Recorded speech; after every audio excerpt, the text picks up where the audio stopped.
Hello, everyone, and welcome back to our Nat Interviews. Say hello there, Nat. Hi, everyone. Great to see you whenever you are watching and wherever you are. Yes. So this one, it's obviously all we're talking and thinking about just now, coronavirus, COVID. Do you have any particular thoughts? It's kind of strange now because here we are. I mean, I can't think now. It's 3 or 4 weeks into our lockdown, so it's now not new. It's now daily life in a strange way, and daily life has changed. Just to give you some of the questions the congregation have given us, Nat, it's what are the most challenging things that we as a community face during the COVID pandemic? And a follow-up question to that is, where does the gospel bring comfort and hope? But just broadly speaking then, to address those two questions, firstly, the challenges, areas in particular where this does bring particular challenges. There are some of us who, I think, to be honest, will have a much harder time over the next few weeks or for however long the lockdown goes on for than the rest of us. I mean, I think for some people, and this may be you who watch at the moment, it might be that you are forced into a way of living that is just quite difficult. Maybe you are much more isolated than you were when you were able to see friends and family and church family, and now you are much more alone, and that can be quite difficult. It might be that you are struggling with work. It might be that whether you're self-employed or whether the organisation that you work for, all of a sudden everything's just kind of dried up work-wise and you feel like you're just facing a much more uncertain future. I think that's one of the big areas of challenge that we might face at the moment.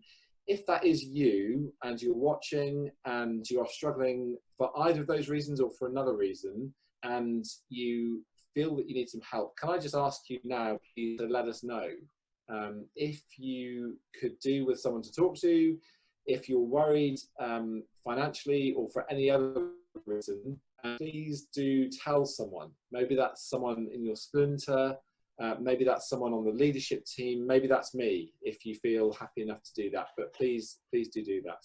So that's one area of challenge that I think we face. I think the second area of challenge, actually, more particularly for us as Christians, is that all of a sudden we aren't with one another. We're not kind of seeing each other as we were. We're gathering online in our splinters and on a Sunday, but I think all of a sudden the New Testament talks all the time about one othering, kind of bearing each other's burdens, caring for one another, forgiving one another, loving one another. And I think that's much harder to do when we're not with each other as we have been used to being. When we're not gathered together on a Sunday, when we don't sit in each other's front room for Splinter, I think all of a sudden it feels like that one anothering is more distant. And so I think it's a challenge to think, to start thinking about how we keep doing the one anothering. What does it mean for us under lockdown to do that kind of loving and caring for each other and bearing each other's burdens? And I don't have easy or obvious answers. Maybe it just means actually texting. Maybe it means we need to kind of think, if I've got 15 minutes, can I give someone a call just to check in and see how they're doing? I think it's probably at that level of thing, at that level that maybe we can, because it's easy to, the one anothering is now much harder, so maybe we just will kind of not, maybe we'll kind of pick it up again when we gather together again. I think the challenge of the coronavirus is that all of a sudden our boundaries have been drawn much tighter, kind of around walls and front door. So we need to kind of think ourselves out and into how other people are doing. How do we engage with the gospel in this? Sure. I think I've been really helped. I guess just as we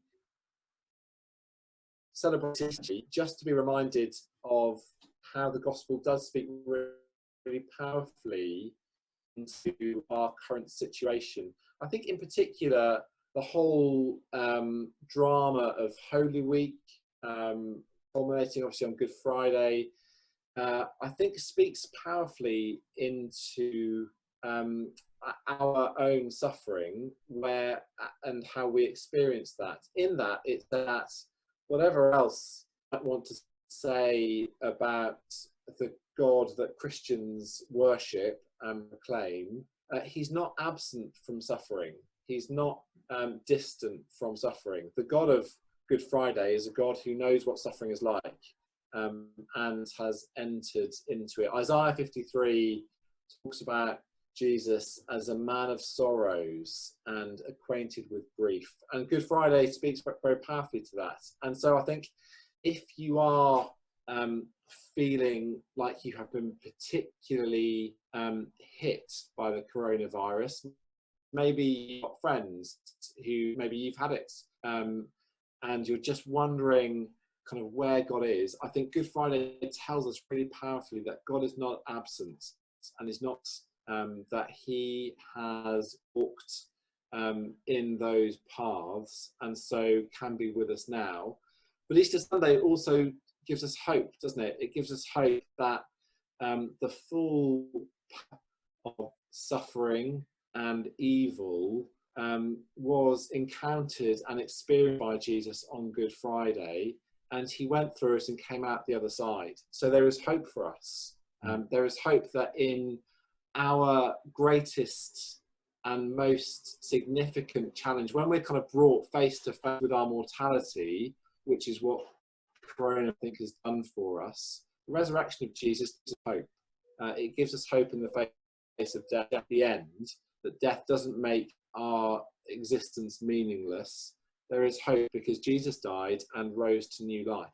So I kind of think actually the Christian story is almost uniquely placed to speak into our experience at the moment and to give us answers at a deeper and more profound level than perhaps we've received from anywhere else. Mm-hmm.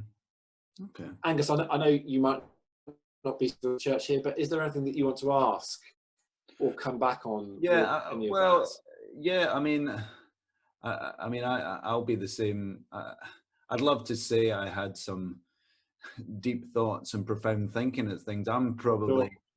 I would say I would be on the still confused, still can't process it. It's too big. Yeah. Yeah. You know, I would definitely be on that sort of thinking.